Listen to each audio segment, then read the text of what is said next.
శ్రీ పార్వతీపుత్ర లోకత్రయ స్తోత్ర సత్పుణ్య చారిత్ర భద్రే భవక్త్ర మహాదంత కాత్యాయనీ పుత్ర స్వామి శివా సిద్ధి విఘ్నేశ్వరా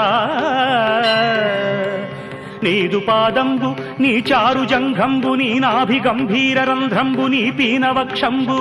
నీ కంబు కంఠంబు నన్నీ రత్నహారంబు నీ చంద్ర ఖడ్గంబు నీ నాలుగు హస్తంబులు ఊరు యుగ్మంబు నీ మౌంజీ కృష్ణాజినంబుల్ భవన్ నాగయజ్ఞోపవీతంబు నీ గుజ్జు రూపంబు లంబోదరంబు కుఠారంబు నీ భిన్నదంతంబు నీ మోదకంబేకదంతంబు దర్శించి హర్షించి సంప్రీతితో మ్రొక్కి